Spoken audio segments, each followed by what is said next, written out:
DD किसान, बदलते भारत की शान।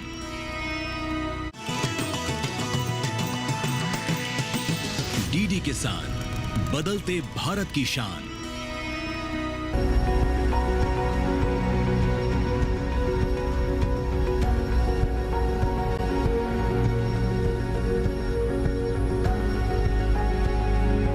कृषि का क्षेत्र बहुत तेजी से अंगड़ाई ले रहा है और इसमें महत्वपूर्ण भूमिका है हमारे किसानों की मेहनत की, सरकार की योजनाओं की और नई तकनीक के समागम से ये संभव हो पा रहा है। हाल ही में एक एग्री एक्सपो का आयोजन किया गया श्री कर्ण नरेंद्र कृषि विश्वविद्यालय में। जी हाँ, बात करें कृषि मेलों की, प्रदर्शनियों की, तो ये एक ऐसा मंच होता है जहाँ किसानों तक नए विचार पहुँचाए जाते हैं। किसान भी यहाँ पहुँचकर अपनी समस्याओं को कृषि वैज्ञानिकों तक पहुँचा पाते हैं। आज के कार्यक्रम में हम आपको बताएंगे इसी एग्री एक्सपो के बारे में, कैसे किसान यहाँ पर पहुँचे और नई नई बातें सीखने का उन्हें मौका मिला। नमस्कार, स्वागत है आपका कृषि विशेष में। मैं हूँ अंजू सिंह। तो चलिए आज के कृषि विशेष में हम आपको लेकर चलते हैं राजस्थान के जोगिनेर।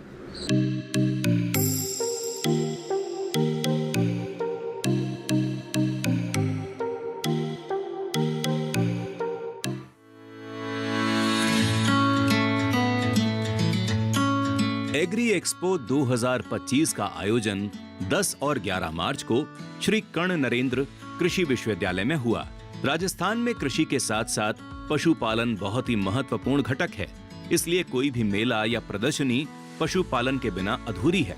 10 मार्च को प्रदर्शनी का उद्घाटन हुआ, जिसमें राज्य के कृषि मंत्री किरोड़ी लाल मीणा मुख्य अतिथि के रूप में उपस्थित थे। उनका कहना था कि इस धरती पर किसान ही ऐसा वर्ग है जो हर चुनौती से लड़ता आ रहा है। इस धरती पर किसान ही एक ऐसा वर्ग है जो हर चुनौती से लड़ता है। लाल बहादुर शास्त्री ने एक नारा दिया था, जय जवान जय किसान। एक ये किसान जो रात की कड़ाके की ठंड में भी कोण मोड़ता है, सारी विपरीत परिस्थिति में फसल तैयार करके देश की जनता का पेट भरता है।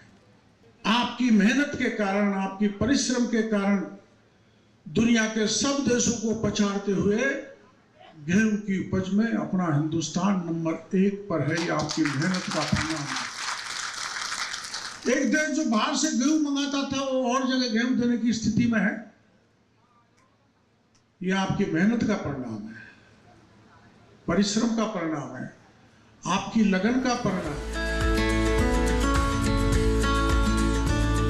इस बार के एक्सपो की थीम थी सक्षम किसान, समृद्ध राजस्थान। एक्सपो के उद्घाटन सत्र की अध्यक्षता राजस्थान किसान आयोग के अध्यक्ष CR चौधरी ने की। उनका कहना था कि भारतीय अर्थव्यवस्था की रीढ़ कृषि है और राजस्थान की अर्थव्यवस्था में इस क्षेत्र का योगदान और भी ज्यादा है।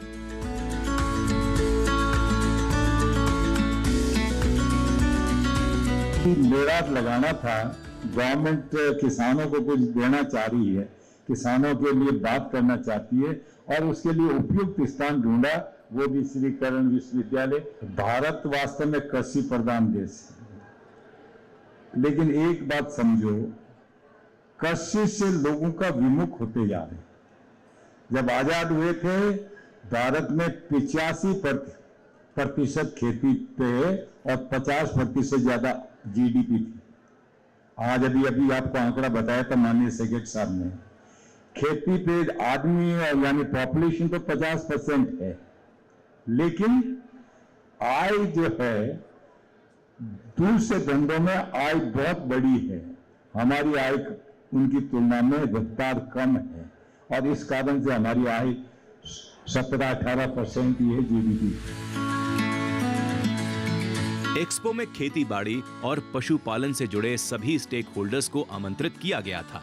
इसमें खास तौर से input dealers, machinery, bio fertilisers, FPO, startup, बीज निगम और बीज कंपनियों के नाम लिए जा सकते हैं। विश्वविद्यालय ने जो अनुसंधान किए हैं उनको दिखाने के लिए भी किसानों को ले जाया गया। मुख्य पंडाल में कई तकनीकी सत्र आयोजित हुए, जिनमें कृषि वैज्ञानिकों और किसानों के अलावा छात्र छात्राओं ने भी शिरकत की। कई फसलों में, जैसे कि जौ के अंदर अगर हम एनालिसिस करें हिंदुस्तान का, हमारी वैरायटीज का, जॉबनेर की वैरायटीज का कितना इम्पैक्ट है देश में और राजस्थान प्रदेश में, तो हमने उसकी कैलकुलेशन की है और हमने एक बहुत अच्छा डॉक्यूमेंट हमारे ADRC ने, वैज्ञानिकों ने निकाला है। अभी तक कृषि विश्वविद्यालय जॉबनेर ने 180 किस्में, लगभग 180 किस्में विकसित कर चुके हैं हम। कृषि मेले किसानों को जागरूक बनाने का काम भी करते हैं।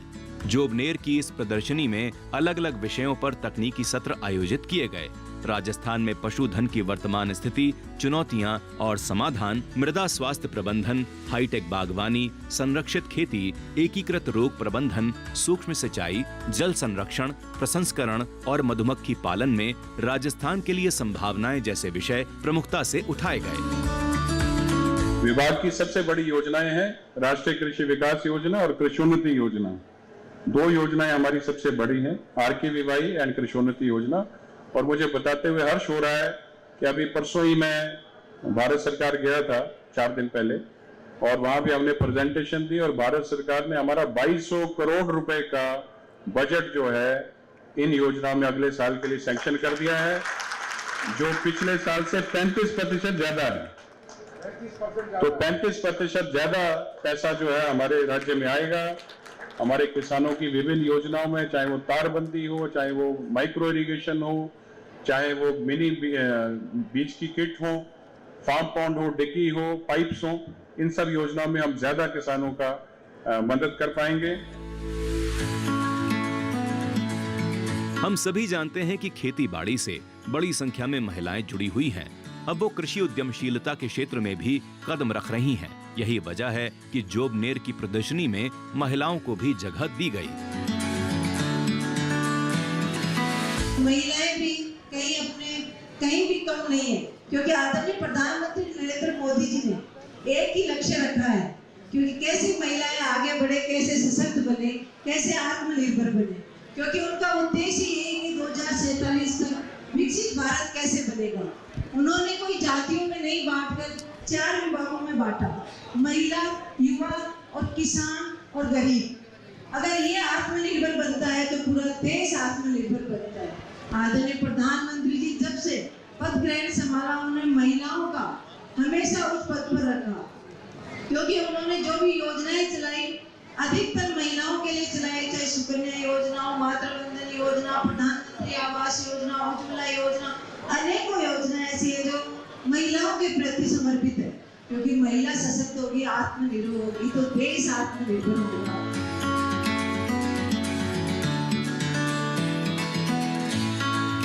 राजस्थान अब प्राकृतिक खेती को बढ़ावा देने की कोशिश कर रहा है। इसके लिए वहां 80,000 हेक्टेयर पर नेचुरल फार्मिंग डेवलप करने की योजना है। इसके अलावा national mission on natural farming भी आ रहा है। वैज्ञानिकों का कहना है कि अगर किसान फसल लागत को कम करना चाहते हैं तो उन्हें खेत की चीज खेत में इस्तेमाल करनी होगी। कृषि विशेष में यहाँ वक्त हुआ एक छोटे से ब्रेक का, लेकिन ब्रेक के बाद जब वापस आएंगे तो हम आपको बताएंगे कि इस एग्री एक्सपो में पहुंचकर किसानों ने क्या कहा, क्या थे उनके अनुभव। मन की बात है जन जन की, संघर्षों के कुछ किस्से, कहानी कुछ सफलताओं की, अनकही विरासत की, उम्मीदें नए भारत की। महीने के आखिरी रविवार का रहता है इंतजार तक। ब्रह्मपुत्र के घाट से हिमालय के विस्तार तक होती है मन की बात प्रधानमंत्री के साथ। तो सुनिए इस महीने 30 मार्च सुबह 11 बजे मन की बात आकाशवाणी और दूरदर्शन के सभी चैनलों पर। आप भी माननीय प्रधानमंत्री के मन की बात का हिस्सा बन सकते हैं। इसके लिए आप अपने सुझाव post box number 111 Akashvani Delhi पर भेज सकते हैं, या फिर नमो ऐप या MyGov के ओपन फोरम में पोस्ट कर सकते हैं। तो याद रखें, रविवार 30 मार्च सुबह 11 बजे मन की बात। अगर आप प्रगतिशील वाले व्यक्ति हैं तो खेती में भी कमाल कर सकते हैं। इसकी झलक हमें देखने को मिली जोबनेर में आयोजित किए गए एग्रीटेक एक्सपो में, जहां पर देश के विभिन्न हिस्सों से किसान पहुंचे और उन्होंने कुछ ऐसी चीजें प्रदर्शित की जो वाकई में आश्चर्यचकित करने वाली थी। तो आइए आपकी भी मुलाकात करवाते हैं कुछ ऐसे ही किसानों से। ये है किशन कुमार सुमन। इन्होंने आम की ऐसी वैरायटी तैयार की है जो साल में 3 बार फल देती है, इसलिए इसका नाम सदाबहार रखा गया है। इस वैरायटी के फल गुच्छों में लगते हैं और पकने के बाद पीले हो जाते हैं। फल का वजन भी 200 से लेकर 350 ग्राम तक पहुंच जाता है। ये सघन बागवानी के लिए शानदार वैरायटी है, लेकिन आप चाहें तो इसे गमलों में और किचन गार्डन में भी उगा सकते हैं। किशन का दावा है कि इस वैरायटी में बीमारियों से लड़ने की अद्भुत क्षमता है और पोषक तत्व भी भरपूर मात्रा में है।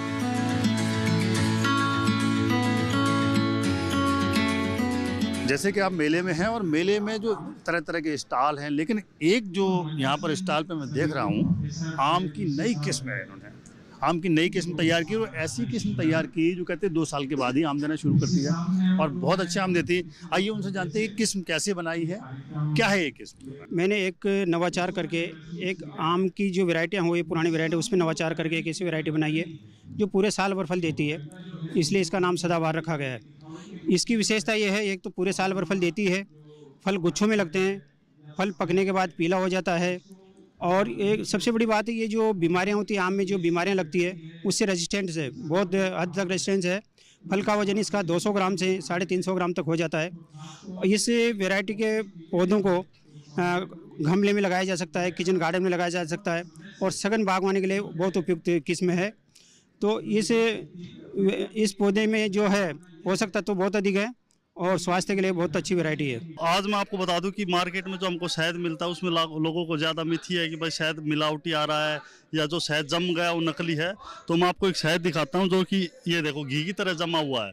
इसका जो मेन बेनिफिट है वो है लीवर के लिए, एंटीऑक्सीडेंट इसमें प्रॉपर्टीज़ हैं, वेट मैनेजमेंट के लिए बहुत अच्छा है। तो इसका जो फॉर्म है वो लिक्विड सॉलिड फॉर्म में ही है।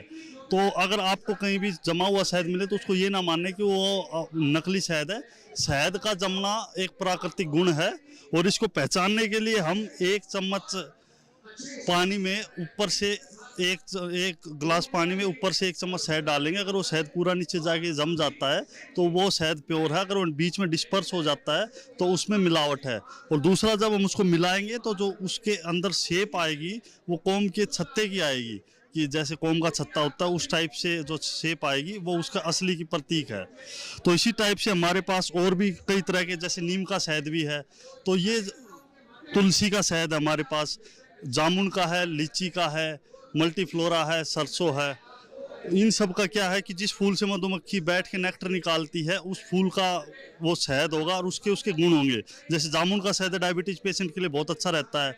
तुलसी का है वो कोल्ड कफ, वायरल है, एंटीसेप्टिक जो वो है उसमें बहुत अच्छा रहता है। उसके बाद एक बी प्रोडक्ट और है जो कि बी पोलन है। ये बहुत ही सुपर फूड है, हाई सोर्स ऑफ प्रोटीन है, मल्टी विटामिन्स है और इसमें हर तरह के विटामिन मतलब कंप्लीट बी फैमिली है, ए है, माइक्रो न्यूट्रिएंट्स है, 22 अमीनो एसिड्स हैं और ये डायबिटीज पेशेंट के लिए बहुत अच्छा रहता है। बच्चों को बहुत ही सूट करता है, उनकी ग्रोथ में, हाइट बढ़ाने में बहुत ही मिरेकल प्रोडक्ट है। और आजकल इसकी कंपनियां एज ए मल्टीविटामिन की तरह इसको यूज़ करती हैं, इसके कैप्सूल्स बनाती हैं।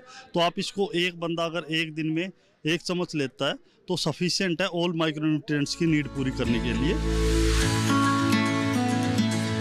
हम सभी जानते हैं कि गाय का गोबर बहुत ही काम का है। इससे आप शानदार खाद बना सकते हैं और दूसरे कई तरह के उत्पाद भी। मेले में डीडी किसान की मुलाकात ऐसे ही एक किसान से हुई। देसी गाय के गोबर से कुछ प्रोडक्ट बनाते हैं जिसमें गोबर के दीपक हैं, गोबर के सनेरीज है, दिया है, समरानी कप है। ये सब हम किसानों से गोबर खरीद के फिर बनाते हैं और गौशालाओं से भी हम गोबर रेगुलर परचेज कर रहे हैं। अभी हम गोबर के उत्पाद आसपास के कई क्षेत्रों में भेज रहे हैं और साथ में एक्सपोर्ट भी कर रहे हैं। भागचंद कुमावत ने तो और भी कमाल कर दिया। इन्होंने गाय के गोबर का इस्तेमाल करते हुए वॉल पुट्टी तैयार कर दी है। इनका कहना है कि इस पुट्टी को लगाने से घर में रेडिएशन का असर नहीं होगा, साथ ही ये सर्दियों में घर को गर्म और गर्मियों में ठंडा करने के काम आती है। हम गाय के गोबर के प्रोडक्ट बनाते हैं। इसमें गाय के गोबर से बनी हुई पुट्टी बनाते हैं जो दीवारों पे लिपन के में काम में आती है। उससे रेडिएशन फ्री हो जाता है, घर में वातावरण अनुकूलित हो जाता है। वातावरण में टेम्परेचर जैसे अधिक है तो उसमें 5 डिग्री सेल्सियस कम हो जाता है और अगर सर्दी पड़ रही है तो 5 डिग्री मतलब बढ़ जाता है, तो थोड़ा गर्म रहता है। तो इन दोनों चीज़ों में वो काम करता है। और गोबर से जैसे धूप बत्ती बनाते हैं और गोबर के दीपक बनाते हैं। अभी एक नया काम स्टार्ट हमने किया है पफ पैनल बनाना का, जिसमें पफ बनाते हैं, उसके अंदर हम गोबर का इस्तेमाल कर रहे हैं। जो हल्की वेट की दीवारें तैयार करते हैं हम, उससे गोबर, उसमें भी गोबर का काम ले रहे हैं।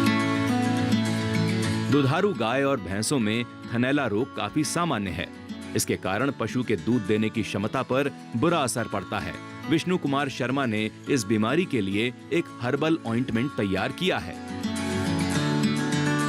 मेरे 36 इनोवेशन है, 32 इनोवेशन नेशनल इनोवेशन पोर्टल पे हैं और मेरे 4 इनोवेशन का साइंटिफिक वैलिडेशन हो चुका है।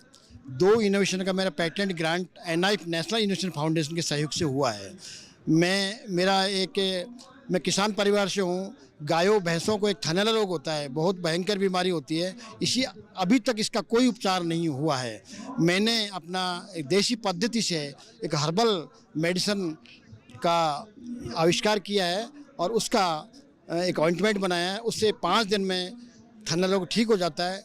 क्लिनिकल मैस्टाइटिस, सब क्लिनिक और क्रोनिक। तो इसका scientific validation Maharashtra animal fishery science university में हो चुका है और नागपुर एनिमली यूनिवर्सिटी। तो इसका मुझे 10 अप्रैल 2023 को नेशनल अवार्ड मिला है राष्ट्रपति भवन, राष्ट्रपति जी के हाथों से। और इससे किसानों को बहुत लाभ मिला है, काफ़ी किसान लाभान्वित हुए हैं। मैं गरीब किसानों को मुफ्त देता हूं और सक्षम किसान हैं उनको मैं ये देता हूं। खाद्य प्रसंस्करण तेजी से उभरता हुआ व्यवसाय है। अगर किसान भी क्षेत्र में आएंगे तो फसल के और भी बेहतर भाव पा सकेंगे। एग्री एक्सपो 2025 में फसलों के मूल्य वर्धन पर काफी बल दिया गया। हमारा फूड प्रोडक्ट का काम है। इसमें हम पिकल बनाते हैं, शरबत बनाते हैं, आंवले के प्रोडक्ट, जूस, कैंडी, मुरब्बा, ये सब बनाते हैं। 15 तरह के हमारे पिकल आते हैं और रेडी टू ड्रिंक जूस भी बनाते हैं आंवले का, जिसमें कोई केमिकल नहीं होता, कलर नहीं होता, केमिकल फ्री होता है। खाद्य पदार्थों में मिलावट आम बात हो गई है। यहाँ तक कि पिसे मसालों में भी मिलावट की खबरें अक्सर सुनने को मिल जाती हैं। हरिओम यादव ने हाथ से चलने वाली चक्की बनाई है। एक मेले की खास बात ये है कि यहाँ पर जो ये चक्की है ना, ये पुरानी चक्की है और ये प्राचीन काल से भारत में ऐसे ही जो हमारी घर की महिलाएं थी और जो पुराने लोग थे वो इसी तरीके से चक्की चला करके इससे गेहूं आटा पीसते थे और मसाले पीसते थे। वो मसाले वाली चीज़ है, यहाँ पर दिखा रहा हूँ। और हमारे साथ ये एक इसके निर्माता हैं। आइए उनसे जानते हैं कि ये आइडिया आपको कहाँ से रहा, क्यों शुरुआत की, तो कब शुरुआत की बताइए। दादी जी के पास में बैठा था तो बार बार वो बोल रही थी कि हम चाकी का पीसा खाते थे। तो फिर वहाँ से मुझे आइडिया क्लिक किया। फिर मैंने घर में चाकी थी उसको सही किया, बनाया उसको और फिर लोगों को इसी को चक्की बोल रहे हैं ना, इसी को चाकी इसी को बोल रहे हैं जी। और फिर ये पूरा हमने सारा हाथ से आसपास की महिलाएं वगैरह इकट्ठी की, सारा उनसे हाथ से पिसवा के ये सेल करते हैं। सर इससे क्या है ना, एक तो ये RPM कम होता है। अगर आप देखेंगे नॉर्मली ये लो RPM पिसता है। दूसरी बात है नेचुरल स्टोन है तो RPM कम रहेगा तो इसमें सर फ्रिक्शन कम होगा, गर्मी कम पैदा होगी, हीट जनरेट कम होगी। उसकी वजह से क्या है ना, इसमें जो न्यूट्रिएंट्स वैल्यू, जो भी चीज़ हम पीस रहे हैं, जैसे हम मसाले पीस रहे हैं, धनिया पीस रहे हैं, हल्दी पीस रहे हैं, तो उनकी न्यूट्रिएंट्स वैल्यू खराब नहीं होगी। वो खराब नहीं होगी तो अपने शरीर में जाएगा तो मतलब शरीर की पोषक तत्वों की पूर्ति हो जाएगी।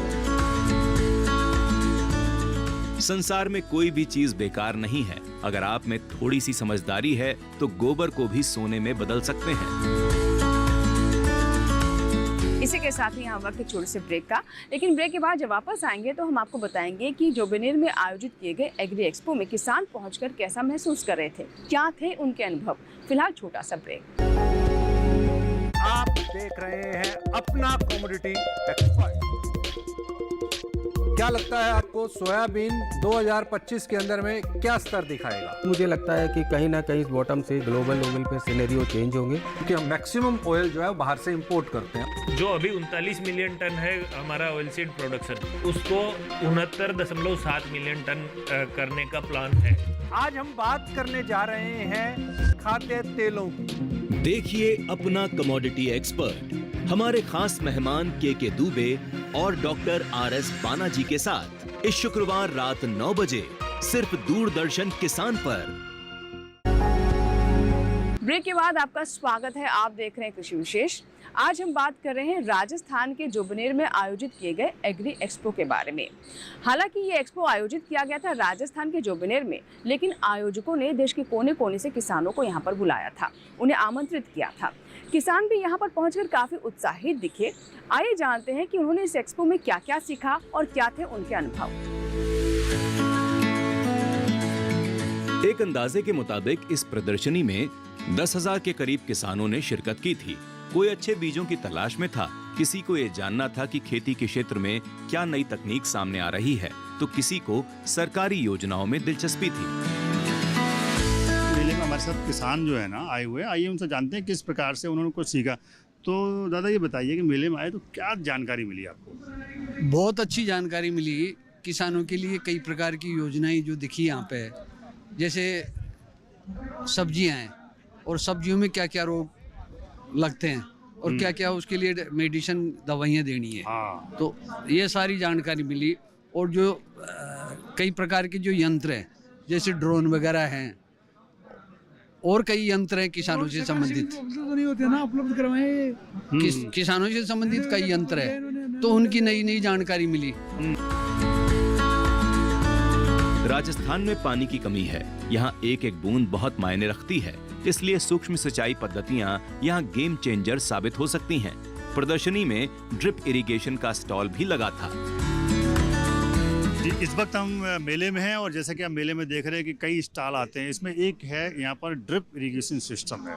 भाई ड्रिप इरिगेशन सिस्टम क्या है, किसानों को कैसे फायदा होगा, आइए जानते हैं। हमारे साथ सर ये बताइए कि सिस्टम क्या है और किसानों के लिए कैसे बेनिफिट है। Sir drip irrigation system actually farmers के लिए इरिगेशन का एक साधन है। इरिगेशन में बोरवेल से पानी को उठा के पौधे की जड़ तक ये पानी को पहुंचाता है, और इसके अंदर फर्टिलाइजर्स भी अपन इसके साथ में यूज कर सकते हैं। सबसे पहले बोरवेल के ऊपर एक फर्टिगेशन मशीन रहता है, हेड यूनिट जिसको बोलते हैं। इसमें कोई भी अगर पानी में इम्प्यूरिटीज है, जैसे बोरवेल है तो उसमें सैंड पार्टिकल्स आएंगे तो वो सेपरेट होके साफ होके पानी आगे की तरफ जाएगा। आगे इसके अंदर मेन लाइन रहता है, मेन लाइन में से लेटरल्स निकलता है जो सीधा पौधे की जड़ के अंदर ये पानी देता है।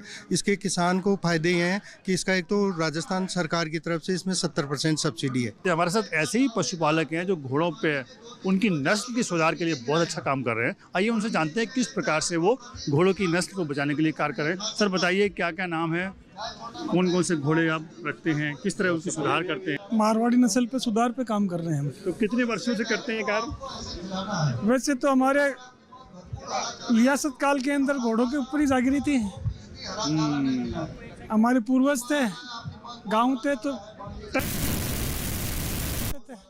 स्टेट के अंदर। अब लोकतंत्र के अंदर चलो ठीक है, ये मारवाड़ी जाति विलुप्त हो गई, विलुप्त होने के कगार पे है। इसके ऊपर हम काम कर रहे हैं। अच्छे जानवर तैयार करते हैं, अच्छे जानवर प्रोवाइड करवाते हैं।